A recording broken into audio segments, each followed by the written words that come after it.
Muy buenas tardes, abogadas y abogados, estudiantes y público en general, profesores y profesoras que nos acompañan. En realidad para mí es un honor poder colaborar con la Comisión de Asuntos Agrarios del Colegio de Abogados, de la cual he formado parte, y me parece sumamente valioso que se abran estos espacios para actualizar tanto a los abogados como a los que se dedican a la enseñanza del derecho agrario en temas procesales, que es como el diario vivir de la materia agraria.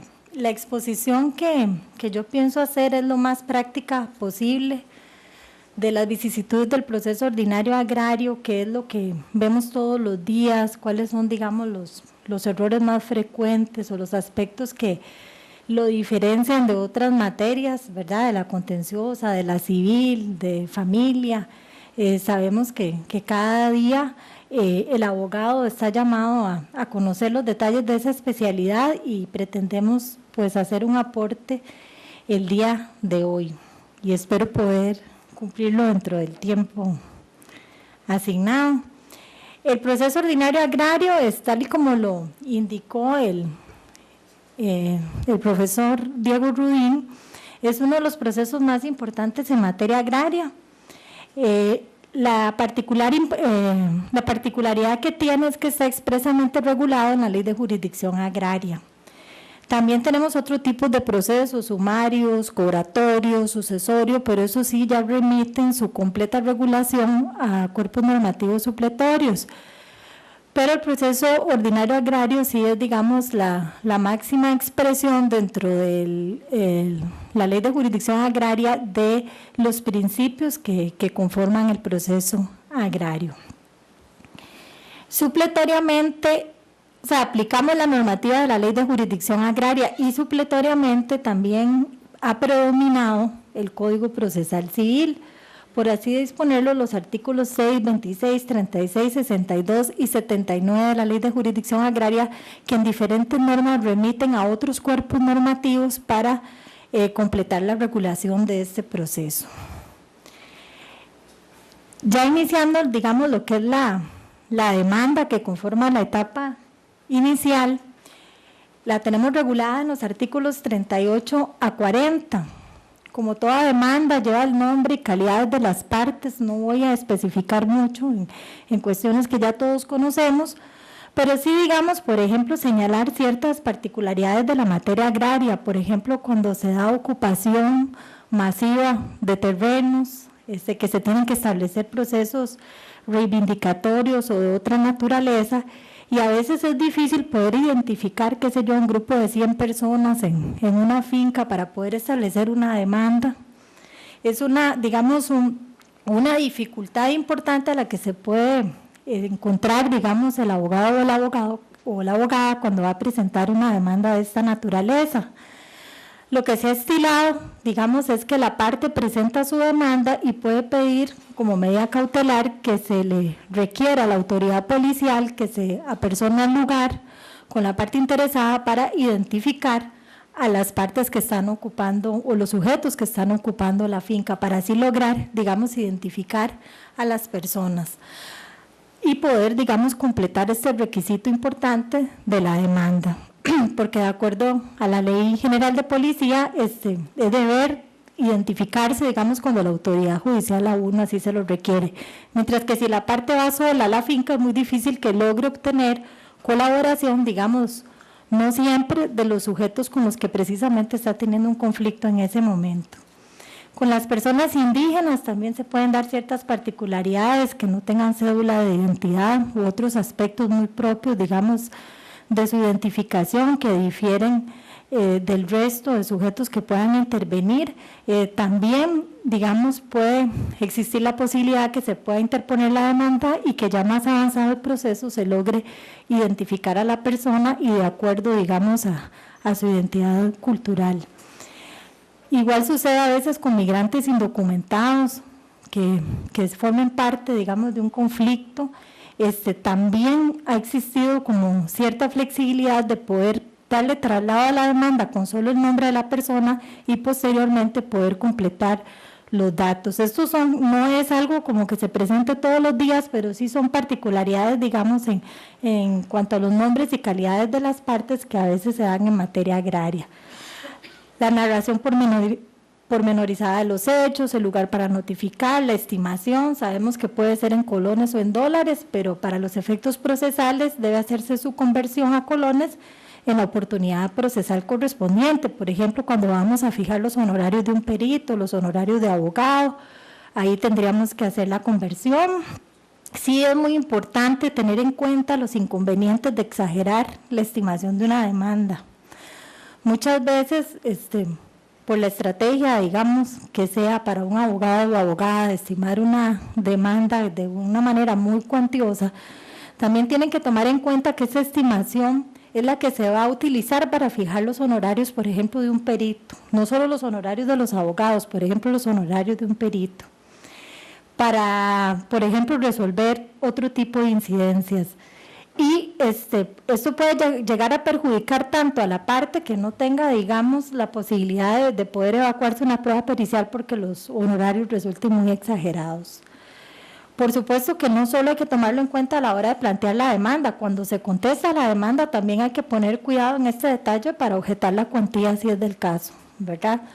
Pero sí es muy importante, luego cuando se van a estimar las pretensiones, también tener un criterio técnico, si estamos reclamando daños y perjuicios que tienen que ver, digamos, con daños a la producción, tal vez auxiliarnos de algún criterio técnico que nos permita más o menos aproximarnos a lo que se va a reclamar.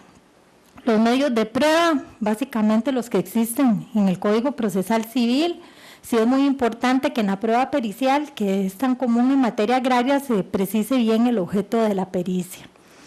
Las pretensiones se tienen que indicar, los fundamentos de derecho, la ley de jurisdicción agraria no exige que como requisito esencial de la demanda, que tenga que ser indicado, pero lógicamente es una recomendación, es indicar en la demanda lo que son los fundamentos del derecho que se está invocando. Se debe aportar la prueba documental que se está ofreciendo en la demanda. Digamos, a veces ocurre que las partes piden que se les solicite al registro público certificaciones o a cierta oficina judicial un expediente cuando es prueba documental. Sí, más cerca. Okay, es por el tiempo. Que hay prueba documental que es accesible a las partes, que aunque conste en oficinas públicas, es accesible. Entonces, por un principio de celeridad procesal, se le pide a la parte que la tiene que aportar. Excepcionalmente, el despacho interviene en la gestión de esa prueba documental que ofrece la parte, cuando no sea posible, digamos, para la parte poder acceder a estos documentos públicos, por ejemplo. Entonces, eso depende de cada caso, pero en general, si la prueba documental es accesible a la parte, la tiene que aportar con la demanda y no, digamos, delegar en el despacho que tiene que, por ejemplo, pedirle al registro público que le envíe certificaciones de fincas, de planos catastrados y otros documentos, por ejemplo, oficinas judiciales que están en poder también de la parte. Las pretensiones, este es un tema muy sensible en la demanda y de esto depende el éxito, digamos, de un proceso ordinario. Nosotros podemos establecer unos hechos cronológicamente muy bien redactados, establecer muy bien, digamos, el objeto del conflicto, contar muy bien la historia, como decimos, pero si descuidamos la pretensión, eso es un error delicado. ¿Por qué? Porque nosotros en la sentencia nos va a conceder a nosotros lo que tengamos precisamente en la petitoria. De lo contrario, se puede incurrir en el vicio de ultrapetita en la sentencia. Entonces, la petitoria es casi que la parte más importante de la demanda. Si estamos diciendo en los hechos que tales planos catastrados son nulos, que otras fincas tienen que anularse, en la petitoria tenemos que pedir la modificación de esos asientos registrales o la nulidad de esos planos, ¿verdad? No basta con indicarlo en los hechos, también tenemos que indicarlo en la petitoria en forma expresa y precisa. Por ejemplo, no podemos decir que se anulen todos los planos que traslapan con mi finca. O sea, eso no se puede pedir. ¿Cuáles planos son los que tenemos que anular? ¿Cuáles fincas son las que tenemos que modificar? ¿Cuál derecho real es el que tenemos que extinguir? Y esto es importantísimo también para anotar la demanda, porque tal vez en los hechos se ve que es un conflicto de derechos reales, pero en la petitoria no se pide ninguna modificación, extinción o declaración de un derecho real. Y la petitoria es lo que a mí es la guía que yo tengo para saber si anoto o no una demanda en el registro, ¿verdad? No involucrar hechos dentro de la petitoria. O sea, tenemos que ser lo más claros y precisos en la petitoria, pero no digamos llegar y hacer una transcripción de todos los hechos de la demanda e incluirlos en la petitoria. Esa técnica no es correcta, porque lo que pretendemos es la declaración de situaciones jurídicas, no digamos de hechos que precisamente son eso, meros hechos, ¿verdad? Entonces, en eso tenemos que depurar esa técnica para que la petitoria incluya todo lo que nos interesa, pero no tampoco sobrecargar, digamos, en la petitoria una serie de cosas que son meros hechos y que en realidad no tienen ninguna consecuencia jurídica para los efectos de la demanda. El litisconsorcio pasivo necesario, este es otro error muy frecuente y es una de las prevenciones que más se hacen en los despachos. Cuando estamos presentando una demanda y de acuerdo a la naturaleza de la relación jurídico-material, nosotros tenemos que analizar muy bien desde el principio quiénes son los sujetos que tenemos que demandar. Si estamos pidiendo la nulidad de un contrato de compraventa o de un arrendamiento, tienen que estar todos los sujetos que formaron parte de ese contrato. Si estamos pidiendo la nulidad de una finca, todos los copropietarios de esa finca, los embargantes, los acreedores hipotecarios, porque si pretendemos extinguir una finca del registro, tenemos que demandar a todos los sujetos que se van a ver involucrados con esa, o que se van a ver afectados con esa eventual declaratoria en caso de que prospere la demanda. Y, por ejemplo, cuando está involucrados bienes del dominio público, también si tenemos que demandar al Estado, o bienes que soportan limitaciones a favor del INDER, o bienes en territorios indígenas, donde tenemos que demandar también a la Asociación de Desarrollo del lugar. Esto es una prevención muy frecuente, ¿verdad? Podemos evitarla si analizamos muy bien cuando vamos a presentar la demanda.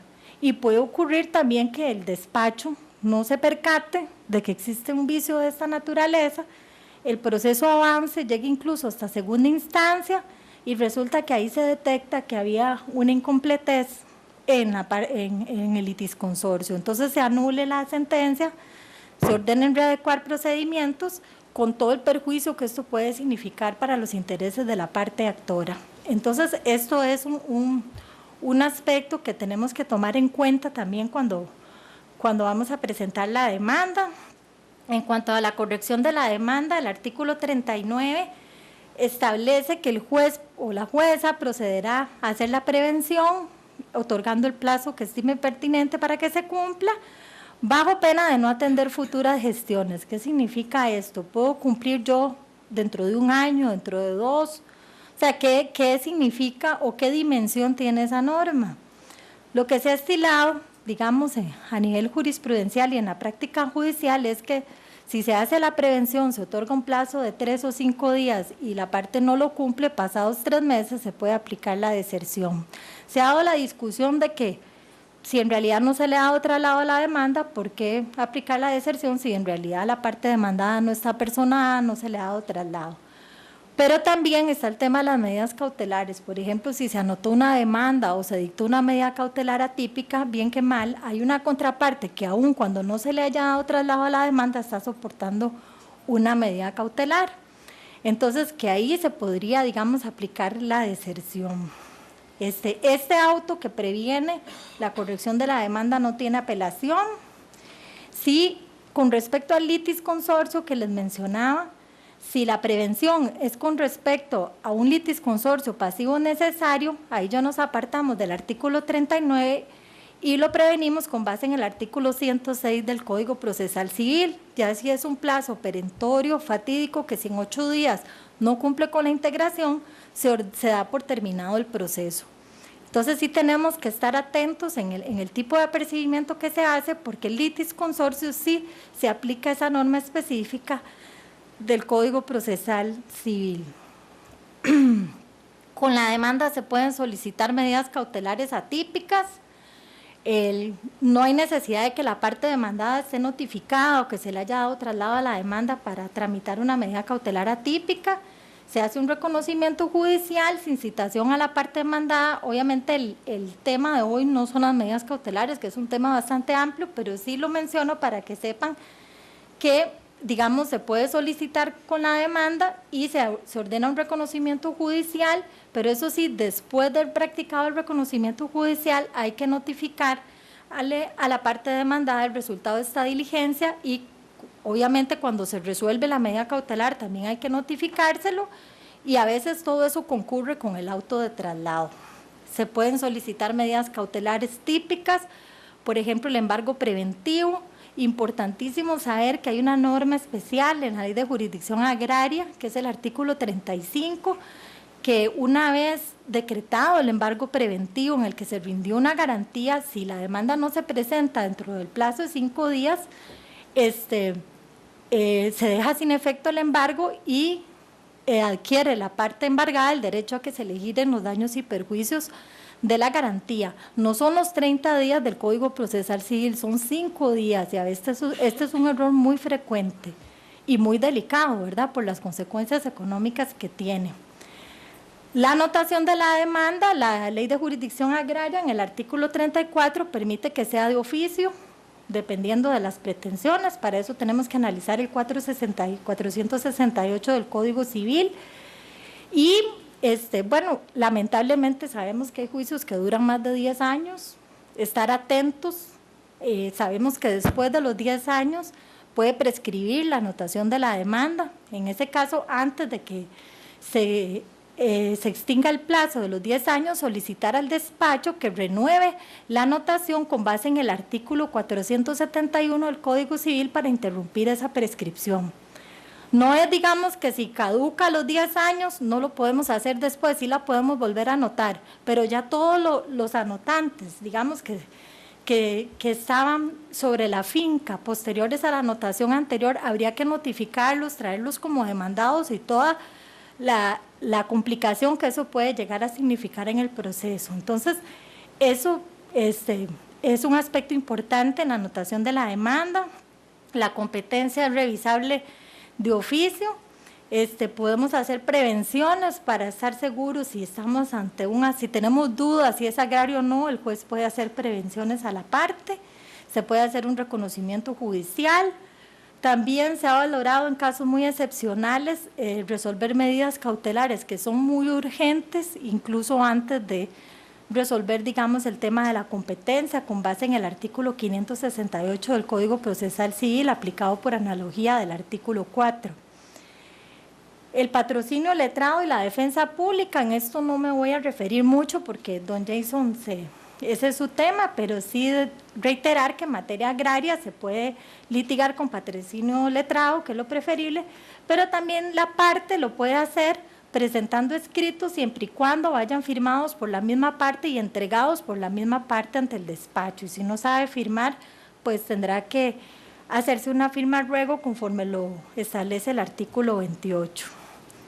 La contestación de la demanda, tenemos el auto de traslado, dice que será un plazo no menor de 6 ni mayor de 15, pero en general se estila conceder un plazo de 15 días. Algunos despachos a veces aplican un plazo menor, pero en general, digamos, se ha concedido un plazo para todos los procesos de 15 días, pero recordemos que la excepción de incompetencia la tenemos que interponer dentro de los 3 días, o sea, tenemos 15 días para contestar la demanda, pero si queremos objetar la competencia en materia agraria, tiene que hacerse dentro de los 3 días, según lo establece el artículo 16 y el 41. De forma tal que si es así, se interpone la excepción y después dentro de los días siguientes se termina de presentar la contestación.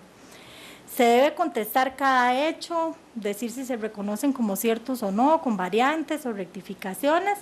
Si no se hace de esa manera, se podrían tener por probados aquellos sobre los que se hubiese omitido hacer referencia. No es que automáticamente se van a tener por probados, pero sí la norma dice que se podría, después dependiendo del resultado de las pruebas y de la valoración que haga el juez en sentencia, podría eventualmente tener por probado algo que tal vez la parte no quiso, digamos, hacer referencia en la contestación. Se debe ofrecer la prueba. Las excepciones están en el artículo 44 y también las del 298 del Código Procesal Civil. No las voy a enumerar porque son muchas y por razones de tiempo. Sí, digamos, hacer referencia, por ejemplo, a la excepción de falta de agotamiento de la vía administrativa, que todos sabemos que a raíz de la reforma de lo contencioso administrativo se dice que ya no es necesario agotar la vía administrativa. Sin embargo, en materia agraria, a raíz de una consulta facultativa que hizo el Juzgado de Agrario de Alajuela a la Sala Constitucional, la Sala indicó que cuando se trata del caso del artículo 94 de la Ley de Tierras y Colonización, que son los conflictos de posesión en precario, ahí sí procede interponer, digamos, la excepción para que las partes acudan al Instituto de Desarrollo Rural a establecer el conflicto de posesión en precario, que no es propiamente un juicio en donde se están atacando donde se están combatiendo, actos administrativos del INDER, sino propiamente la intervención del INDER para solucionar un conflicto de tenencia de la tierra. Entonces la sala dijo que en materia agraria y por esa particularidad sí se mantenía, digamos, esa vía de agotamiento de la vía administrativa. Entonces, cuando se interpone una demanda y alguien opone esta excepción, no decir, ay no, esa excepción ya no existe en el ordenamiento jurídico, porque en materia agraria sí se mantiene para estos casos. La excepción de prescripción, recordemos que la prescripción positiva es un tema muy frecuente en los conflictos en materia agraria. Cuando interponemos la excepción de prescripción, puede ser en su doble modalidad, tanto negativa como positiva, entonces tenemos que aclarar en la contestación en qué modalidad la estamos. Es preferible aclarar en qué modalidad la estamos interponiendo y citar los fundamentos del caso. También podemos aplicar el artículo 307 del Código Procesal Civil, que nos permite por la vía incidental, si no lo hicimos en la contestación, alegar la cosa juzgada, transacción, caducidad y prescripción, pero por la vía incidental. No sé cuánto tiempo me queda. ¿Ah? Muy bien. En cuanto a la contestación, una vez que analizados, digamos, los requisitos de la oposición y excepciones, se confiere audiencia por 3 días.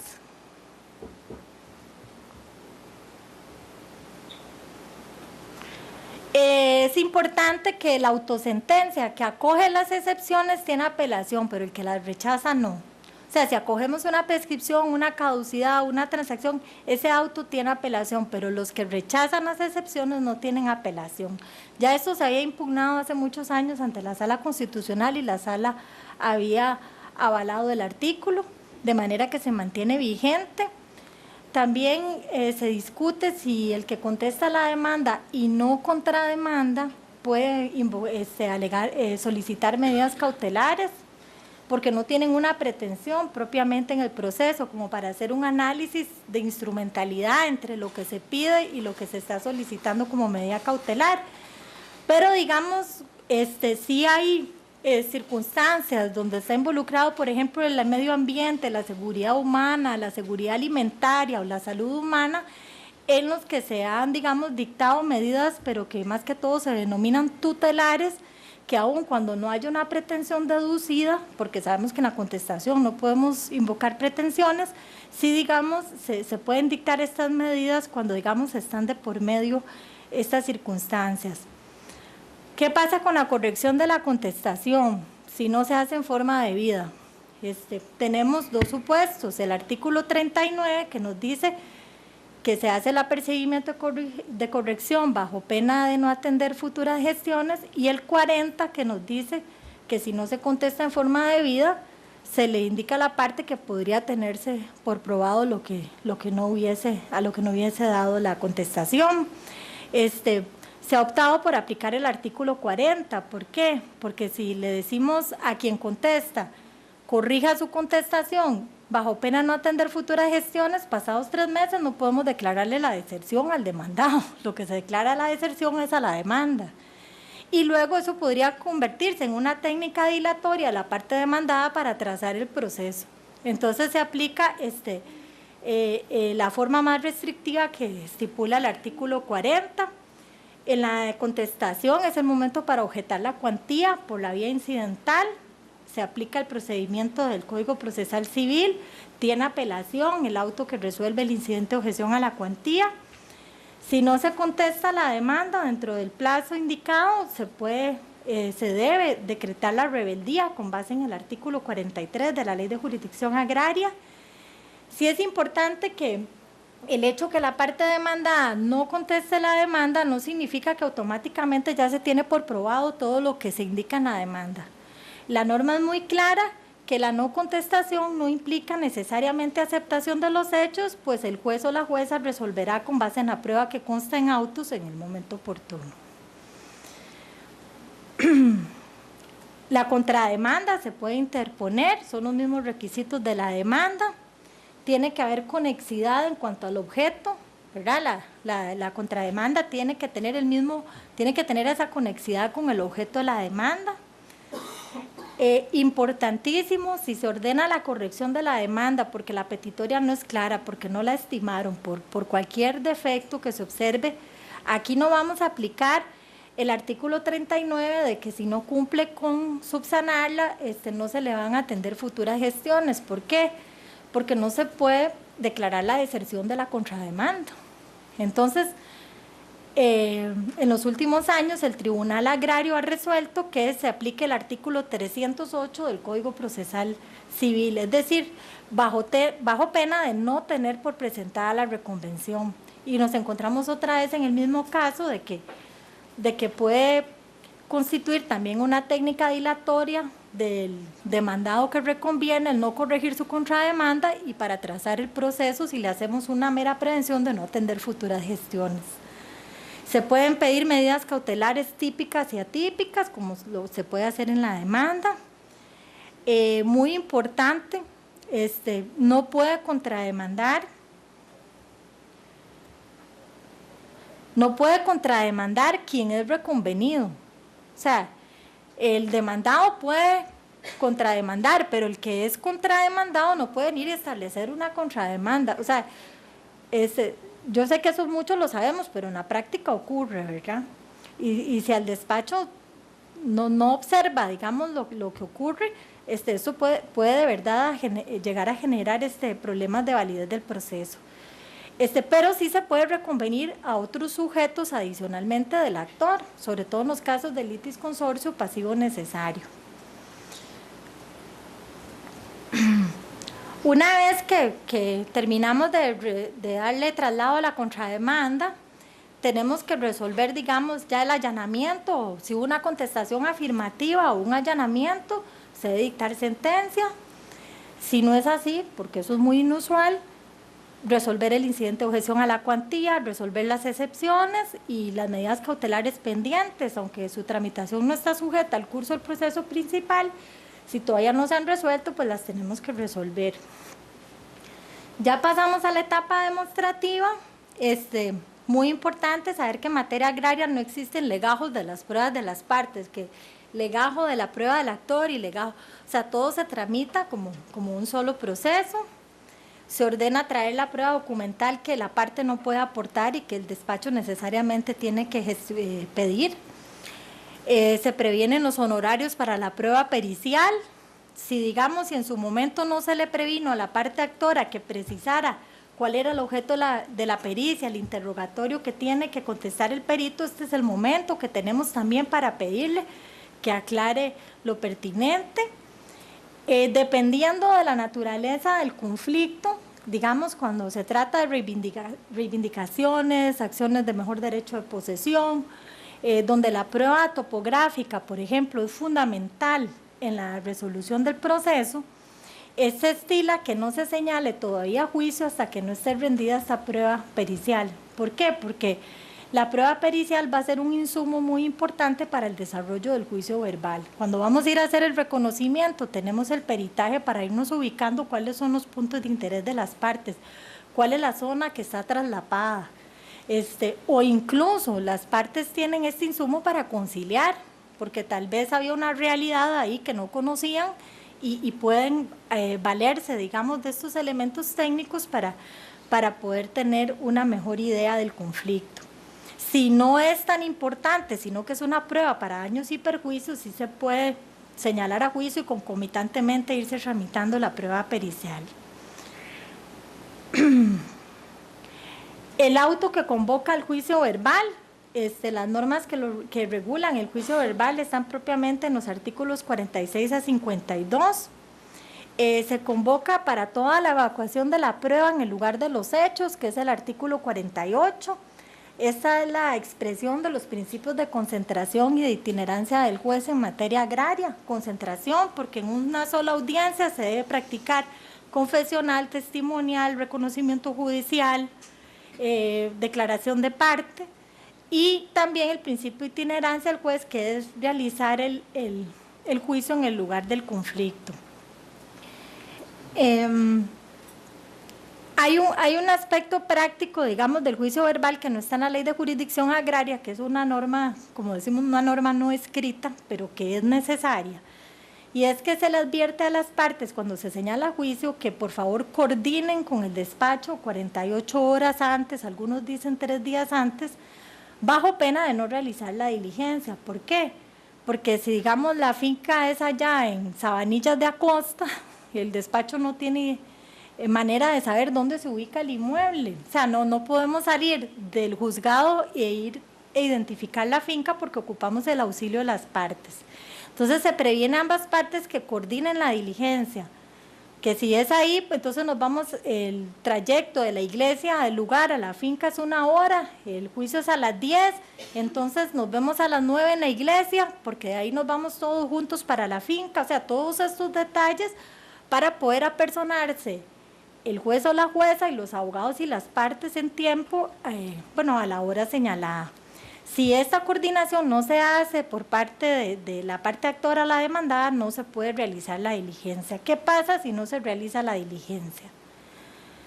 Si no se realiza la diligencia y la parte actora quiere que se realice el juicio o que se haga un segundo señalamiento, se le impone una multa que debe cancelar, que establece el artículo 47, y hasta que no cancele esta multa no se hará un señalamiento, pero sí se puede hacer a la parte demandada, pero para evacuar únicamente la prueba de la parte demandada. Ahora, ¿qué pasa si la parte actora no coordina la diligencia, pero la parte demandada sí llama y dice, sí, yo los puedo llevar, nos podemos ver en la iglesia? Igual se va, no es un monopolio exclusivo de la parte actora el coordinar la diligencia, es el principal interesado y por eso la multa recae sobre la parte actora. Pero si la parte demandada tiene interés por una estrategia específica que tenga el abogado o la abogada de que se realice el juicio, se va, y el artículo dice que el juicio se hace con la parte que concurra, que es el artículo 47. Entonces se realiza el juicio y ya no se haría otro señalamiento para recibir la prueba de la parte actora, porque ya el juicio, o sea, ya precluyó, digamos, la etapa al haberse realizado el juicio con la parte demandada. En el auto que convoca se debe prever necesidades especiales, adultos mayores, personas con discapacidad, que digamos por la naturaleza de la diligencia, no vamos a poner, digamos, a alguien que tenga dificultades de desplazamiento a recorrer toda la finca, ir a recibir su prueba confesional en el otro extremo del inmueble, hacerlo caminar. O sea, en ese auto se le previene a las partes que le indiquen al despacho si hay algún tipo de necesidad especial para poder adaptar el desarrollo del juicio verbal de acuerdo a las necesidades. Entonces, si por ejemplo, los adultos mayores que tengan que rendir una prueba confesional, decirles que no tienen que hacer todo el recorrido, por ejemplo, el reconocimiento judicial, y la prueba confesional evacuarla, no en el lugar, digamos, donde se van a recibir todos los testigos, sino en un lugar más próximo, digamos, a una casa o a la calle pública, eso dependiendo de las circunstancias del caso. También especial cuidado con las personas indígenas, cerciorarnos que tengan el conocimiento y el entendimiento del idioma español. eso se previene desde antes, pero si en el juicio llegamos y nos damos cuenta que una persona indígena no tiene el suficiente entendimiento del idioma español, habrá que nombrarle un intérprete y eso provoca la suspensión de la audiencia. Entonces, por eso se prevé antes desde el auto, y esto, digamos, es importante que los litigantes lo tengan presentes para evitar esa suspensión de la diligencia. El transporte. La mayoría de los juzgados estilan desplazarse con vehículos oficiales del Poder Judicial. Esto ha sido también una discusión a nivel administrativo dentro del Poder Judicial, porque está la otra norma de la ley orgánica que dice que las partes tienen que cubrir las expensas de transporte y viáticos de los funcionarios judiciales que van a desplazarse fuera de sus despachos. Sin embargo, por un principio de acceso a la justicia, porque es, digamos, a un agricultor de escasos recursos decirle que tiene que pagarle el transporte del juez agrario de Liberia a la Cruz de Guanacaste, ida y vuelta, y esperarse 8 horas a que termine el juicio, o sea, y le va a prevenir 300,000 colones o más, creo que es hasta más, ya es una limitación importante para acceder a la justicia agraria. Otro principio, el principio de imparcialidad del juez, en el sentido de que el juez no solo tiene que ser, sino también que parecer.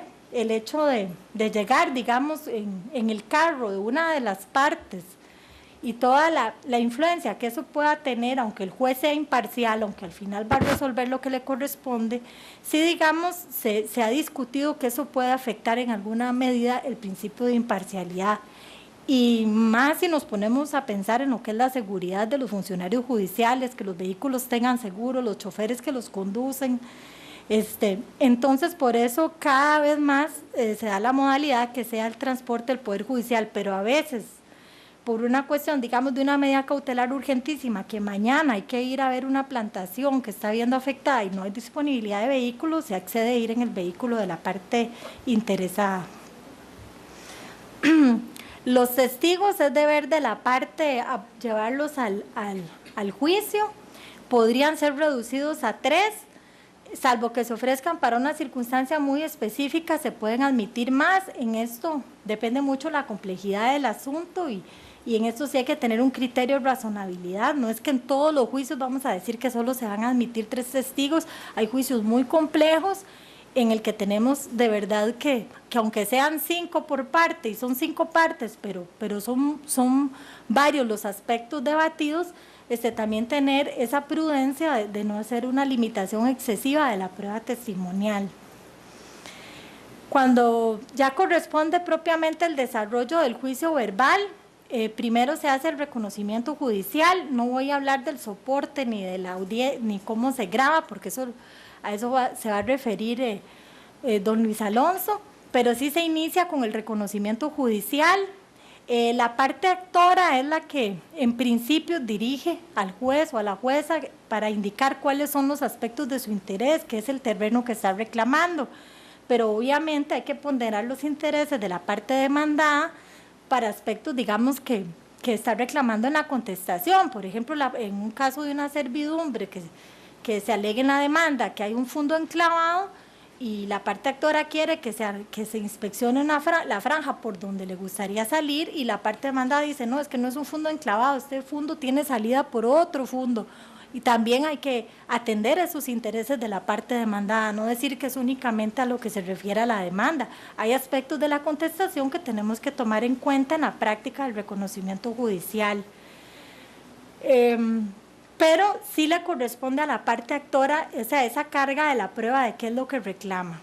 O sea, sí, muchas veces, no muchas veces, pero no en pocas veces, por así decirlo, hemos llegado y la parte actora le decimos, bueno, ¿cuál es la porción que reclama? Y es la primera vez que está poniendo un pie en esa finca y no sabe, digamos, dónde se ubica el terreno, y tampoco podemos presionar a la parte demandada a que nos diga dónde está la finca que le está reclamando el actor. El demandado puede que sepa, pero por estrategia no va a decirlo porque es una carga de la prueba que le corresponde al actor, ¿verdad? Entonces, en eso sí hay que tener mucha prudencia y saber muy bien cuáles son el rol de la parte actora, de la parte demandada y del juez. Si van a participar peritos, porque normalmente los dictámenes periciales, las aclaraciones y adiciones se hacen por medio de resoluciones y escritos de las partes, en ocasiones es importante que el perito vaya y haga aclaraciones in situ, como así lo mencionamos, para que las partes tengan más claro el objeto de la pericia. Entonces, se conjuga el reconocimiento judicial con la aclaración que pueda estar haciendo el perito. Una vez que se realiza el reconocimiento judicial, lo más recomendable, bueno, sería ya la audiencia de conciliación. Hay gente que la puede hacer antes del reconocimiento judicial, pero casi siempre lo mejor es hacer primero el reconocimiento judicial, porque eso le permite al juez y a las partes tener una idea de qué es lo que se está debatiendo, qué es lo que se está reclamando. A veces hasta que se recorre la finca que los abogados o las abogadas pueden tener una idea más clara de si su cliente tiene la razón o no, porque muchas demandas se tienen que redactar en el escritorio, no siempre se pueden trasladar a Guanacaste, a la zona sur, a Limón. O sea, se hace con base en el plano, en la finca, en la versión que le da a su cliente, y cuando llegan al lugar tal vez las cosas no coinciden como se habían expuesto, entonces pueden tener ese insumo para ubicarse mejor en el tema de la conciliación. Si no se logra la conciliación, se procede a evacuar la prueba confesional, la testimonial, se puede ofrecer prueba para mejor resolver, que se puede evacuar ahí mismo, un testigo que por ejemplo no fue ofrecido y se quiere ofrecer como prueba para mejor resolver y lo llevan ese día a la audiencia, se puede evacuar, o prueba documental. Contra lo que se resuelva en la comparecencia no cabrá recurso alguno, de manera que el respectivo reclamo debe de ejercerse contra la sentencia. Y luego, ya una vez concluida esta etapa demostrativa, vendría el alegato de conclusiones, que es un plazo de 6 días que se da con base en el artículo 53 de la Ley de Jurisdicción Agraria. Ya por último, pues ya me pasaron la tarjeta amarilla, tenemos la sentencia, un plazo de 5 días. Para serles sincera, la complejidad de los juicios en materia agraria es bastante. O sea, hay juicios que sí son menos complejos, como procesos como las informaciones posesorias, las localizaciones, los interdictos, pero los procesos ordinarios agrarios de verdad que son bastante complejos.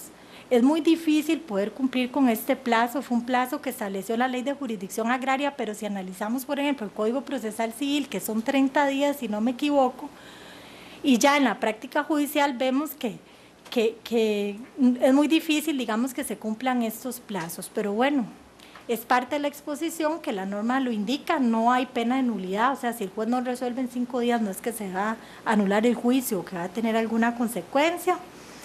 La sentencia es escrita, puede ser también oral, de acuerdo a un acuerdo de corte plena, pero si las partes desean un soporte escrito, así se lo debe proporcionar el despacho. La mayoría de los despachos hacen sentencias escritas, algunos hacen sentencias orales, y se aplica el artículo 155 del Código Procesal Civil con respecto a la debida a todos los requisitos que tiene que tener la sentencia. Aplica el principio de libre valoración de la prueba y los criterios de equidad y derecho que refiere el artículo 54 de la Ley de Jurisdicción Agraria, y tiene apelación dentro del plazo de 5 días. También tener en cuenta que la sentencia de segunda instancia tiene recurso de casación, bueno, dependiendo de la cuantía, en un plazo de 5 días, y no el plazo que sí tienen, por ejemplo, en materia civil, que eso es otro error muy frecuente, que se puede interponer el recurso de casación en forma extemporánea creyendo que es el mismo plazo que establece el Código Procesal Civil, y que tiene que ser ante la sala de casación, ¿verdad?, no ante el tribunal agrario, mientras que el recurso de apelación contra la sentencia de primera instancia sí se presenta ante el juzgado que la dictó, y a le corresponde remitir los autos al tribunal agrario. Bueno, esto es así como lo más resumido posible del proceso ordinario agrario, y lo que me pareció a mí que podía ser de utilidad, de actualización para los que litigan en esta materia o para quienes se dedican a la enseñanza. Muchas gracias.